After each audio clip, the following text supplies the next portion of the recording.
সুপ্রিয় গল্পপ্রেমিক বন্ধুরা, চলে আসলাম নতুন একটি গল্প নিয়ে। গল্পের শিরোনাম ইন্টেলিজেন্স থ্রিলার অভিনব কায়দায় খুন এর পার্ট 2। আইন শৃঙ্খলা বাহিনীতে চাকরি করার অনেক ঝক্কি ঝামেলা। আজ একে ধর তো কাল ওকে ধর, শান্তি বলতে কিছুই নেই। অনেক সময় তো খাবার খেতে খেতেই কল আসে, আর তক্ষুনি সব ছেড়ে ছুড়ে দৌড়াতে হয়। এই যে আজকে যাচ্ছি এক ঠিকানায়, সম্ভাব্য এক খুনির খোঁজে।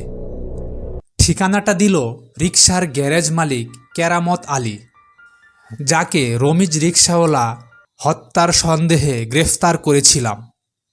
আমি এতক্ষণ ভাবনার সাগরে ডুবেছিলাম, আর এদিকে গাড়ি যে কখন শহরের রাস্তা ছেড়ে গ্রামে ঢুকে পড়েছে একটুও টের পাইনি।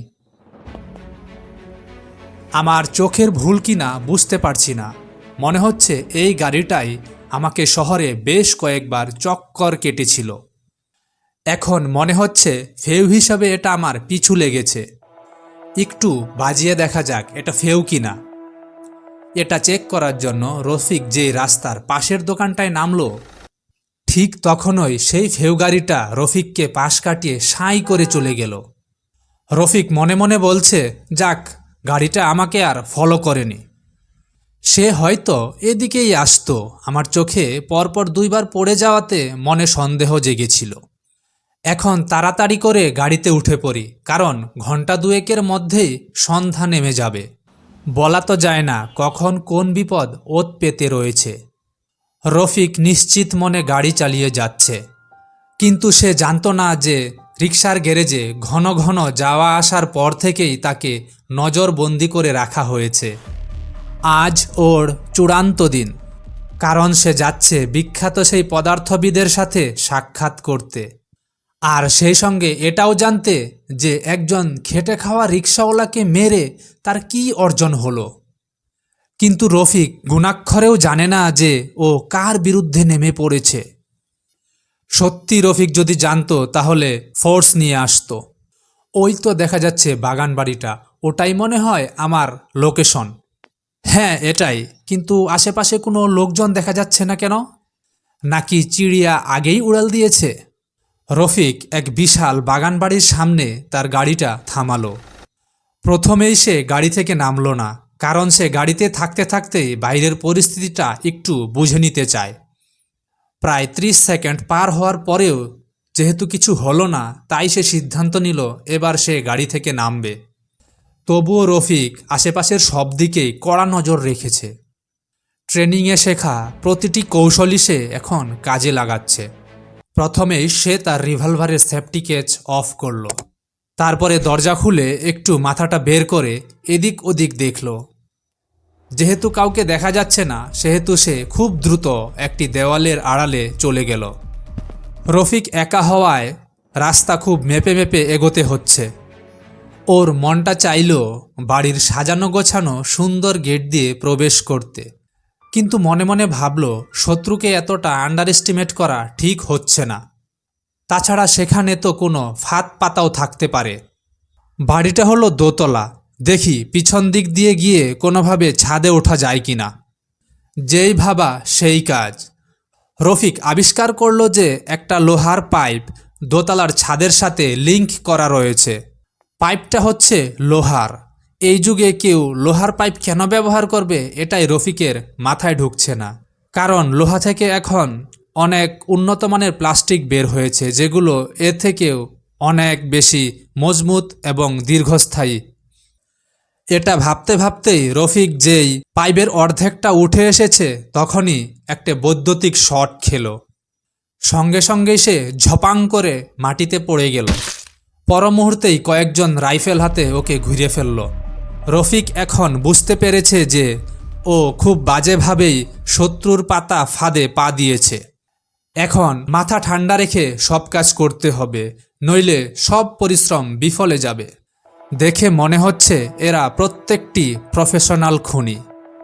আর এটাও বুঝতে পারছি ওরা আমাকে জীবিত ধরতে চায়, নইলে দূর থেকে একটা বুলেট, বাস খেলা শেষ।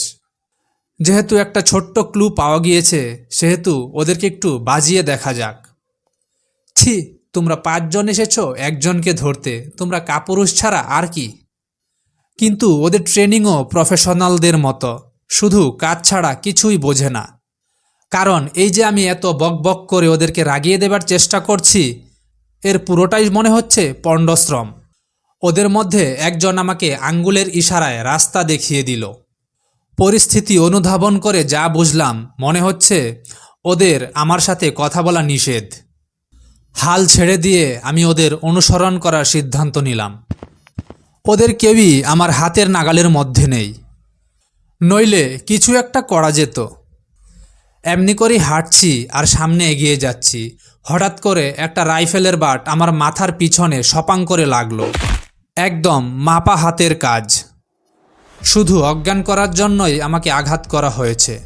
তার মানে ওরা এখন আমাকে ওদের গোপন আস্থানায় নিয়ে যাবে, আর সেটা আমাকে জানতে দিতে চায় না। খুব দ্রুত মাথায় চিন্তা করতে চাইলাম, কিন্তু একটা কালো পর্দা আমার সমস্ত চেতনাকে গ্রাস করে ফেলল। এদিকে ঢাকার একটি ইন্টেলিজেন্স অফিসে হইচই পড়ে গিয়েছে, কারণ তাদের সেরা এজেন্ট MB13 আর রিপোর্ট করছে না। শুধু তাই নয়, MB13-এর জিপিএস থেকে আর কোনো লোকেশন পাওয়া যাচ্ছে না। তাই আগামী 5 মিনিটের মধ্যে আরও 2 জন সেরা এজেন্ট তৈরি হয়ে নিল, যেখানে MB13-এর লাস্ট লোকেশন ট্রেস হয়েছিল সেখানে যাবার জন্য। স্যার, পাইথন 2 বলছি। হ্যাঁ বলো, খবর কি? স্যার, আমরা একটা খোলা মাঠে চলে এসেছি, কিন্তু এখানে কোনো কিছু সন্দেহজনক চোখে পড়ছে না। মনে হচ্ছে আমাদেরকে মিসগাইড করা হচ্ছে। ফোনের অপর পাশে একটা দীর্ঘশ্বাসের শব্দ। ঠিক আছে, তোমরা যতটুকু পারো তথ্য সংগ্রহ করে চলে এসো। আমরা MB13-এর বাড়ি থেকে কাজ শুরু করব। Yes sir. ফোন রেখে পাইথন 1 এবং পাইথন 2 নিজেদের মধ্যে হালকা আলাপ আলোচনা সেরে নিচ্ছে।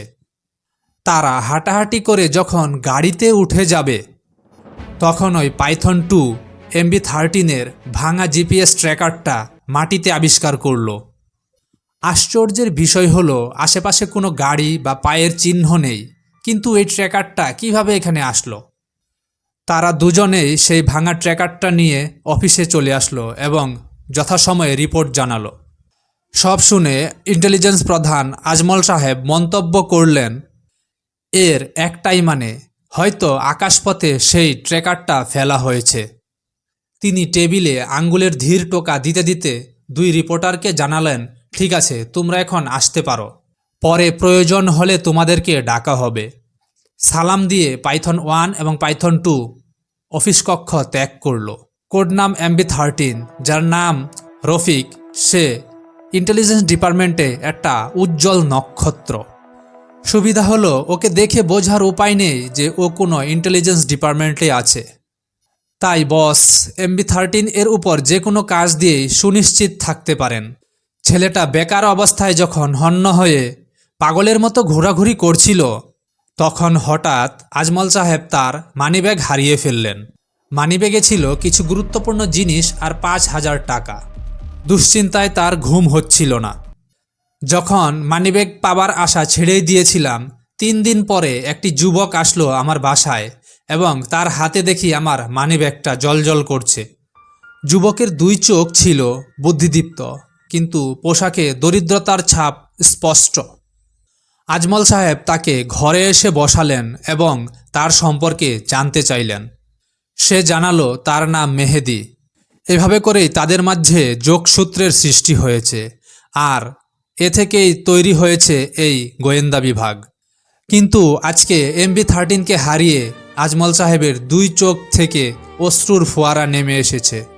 যদিও তিনি জানেন মেহেদি সেরা ট্রেনিংপ্রাপ্ত একজন এজেন্ট, সে নিজেকে রক্ষা করতে পারে, তবুও মনে কু ডেকেই চলেছে। যাই হোক, এখন নিজেকেই মাঠে নামতে হবে। তিনি এই কথাগুলো ভাবছেন আর নিজের মনে মনে প্ল্যান গুছাচ্ছেন। এর পরবর্তী ধাপ কী হবে? আজমল সাহেব হলেন একজন ধর্নাঢ্য ব্যবসায়ী। এটা তার কোনো কাভার বা মিথ্যা পরিচয় নয়, সত্যিই তিনি একজন ইন্ডাস্ট্রিয়ালিস্ট। তার নিজের ছেলে যখন কিছু কিডন্যাপারদের হাতে খুন হলো, তখনই তিনি এই প্রাইভেট ইনভেস্টিগেশন ফার্মটি খুললেন। আর একে একে জুটতে থাকলো সেরা সব প্রতিভা। আশেপাশের লোকজনের সাথে কথা বলে যা বোঝা গেল, এদিকে নাকি আকাশযান তো দূরের কথা, একটি ঘাস ফড়িংও আসেনি। তাহলে কি আমি MB-13কে হারিয়ে ফেলেছি, নাকি সে এরই মাঝে পরপারে পাড়ি জমিয়েছে? এমনটা ভাবছেন আর হেঁটে যাচ্ছেন আজমল সাহেব। তখনই দেখা হলো এক বেহেড মাতালের সাথে। সে জানালো, স্যার, আমি কিছু তথ্য দিতে পারি যদি কিছু হাতে টাকা পাই। একটা চকচকে 100 টাকার নোট আজমল সাহেব বেহেড মাতালের হাতে দিয়ে বললেন, আচ্ছা বলুন, এবার আপনি কি বলতে চান? পথিক তার গলাটা শান্ত করে জানালো, স্যার, আমি রাতে ঘুমাই না বললেই চলে। গত রাতে আমি আমার উঠানে শুয়ে রাতের আকাশের তারা গুনছি আর মনে মনে গান গাইছি। তখনই একটি মৃদু গঞ্জন শুনতে পেলাম। আচ্ছা, আওয়াজটা কোন দিক থেকে এসেছে আর কোন দিকে গিয়েছে সেটা বলতে পারবেন? না স্যার, আর আমি কিছুই জানি না। তবে একটা কথা, ওরা মনে হয় আমাদের খোলা মাঠের দিকে কিছুটা সময় ব্যয় করেছিল। তারপরে আমি আর সেই আওয়াজটা শুনতে পারিনি। এরপর আমিও ঘুমিয়ে পড়েছিলাম, আর সেই ঘুম ভাঙে দুপুর 2টায়। লোকটার কথা শুনে এটা পরিষ্কার যে এদিকে একটা আকাশযান এসেছিল। কিন্তু কথা হলো, কারা এত গোপনীয়তার সাথে এই কাজগুলো করছে? যাই পাশের দোকানটায় একটু চা পান করে আসি, আর দেখি সেখানে কোনো তথ্য পাওয়া যায় কি না। এরপরে আজমল সাহেব তার অফিসে আসলেন এবং সেরা 2 এজেন্টকে নিয়ে বের হয়ে গেলেন। এখন তিনি তার এজেন্টকে খুঁজতে চিরুনি অভিযান পরিচালনা করবেন। MB-13 এর বাসায় কিছুই পাওয়া গেল না। সত্যি বলতে MB-13 এর পুলিশের চাকরিটা একটা কাভার। সে যে ইন্টেলিজেন্স ডিপার্টমেন্টে কাজ করে সেটা ঢাকার জন্য পুলিশের চাকরি ছাড়া আর কোনো কাভার চট করে খুঁজে পাওয়া গেল না। তাছাড়া পুলিশ হওয়ায় সে যে কোনো স্থানে অনায়াসেই যাতায়াত করে তথ্য নিয়ে আসতে পারে। শুধু তাই নয়, সন্দেহজনক কাউকে পেলে সে জিজ্ঞাসাবাদের জন্য আটকও করতে পারে। ওফ, আজ মেহেদি নেই সেটা ভাবাই যাচ্ছে না। আজমল সাহেব এবং তার 2 এজেন্ট জিজ্ঞাসাবাদ করতে করতে গ্রামের একটি পথ ধরে এগিয়ে যাচ্ছেন। তারা শুধু মেহেদির ছবি দেখিয়ে এই পর্যন্ত আসতে পেরেছেন। ক্লান্ত হয়ে যেই তারা একটা চায়ের দোকানে চা পান করার জন্য বের হলেন, সেই দোকানটা ছিল পাকা রোড থেকে কিছুটা দূরে। প্রথমে পাইথন 1 এর চোখে একটি চিহ্ন ধরা পড়ল। সেটা ছিল MB-13 এর গাড়ির টায়ারের দাগ। তারা দাগটি পরীক্ষা করে দেখল এটা MB-13 এরই গাড়ি। দাগটির প্রশস্ততা ছিল 9 ইঞ্চি, যা MB-13 এর গাড়ির সাথে ম্যাচ করে। তাছাড়া দাগটা যতটুকু গভীর হয়েছে সেটা দেখে মনে হচ্ছে গাড়িতে শুধুমাত্র MB-13ই ছিল। আর কোনো সন্দেহ নেই, তারা সঠিক পথেই এগোচ্ছে। তাছাড়া চায়ের দোকানে ছবিটা দেখাতেই চায়ের দোকানদার জানালো, এই ভদ্রলোক গতকালকে সন্ধ্যা হয় হয় অবস্থায় আমার দোকানে আসলেন, কিন্তু কোনো কিছু না কিনেই আবার গাড়িতে উঠে বসেন। এরপর হঠাৎ করেই তিনি পূর্ব দিকের রাস্তা ধরে এগিয়ে গেলেন। সময় নষ্ট না করে আজমল সাহেব ও তার 2 সঙ্গী খুব দ্রুত প্রস্থান করলেন। রাস্তাটা একদম নির্জন, আশেপাশে কোনো জনবসতি নেই। রাস্তার 2 পাশে যতদূর চোখ যায় শুধু খোলা মাঠ আর প্রান্তর। রফিককে অজ্ঞান করে এই কক্ষেই রাখা হয়েছে।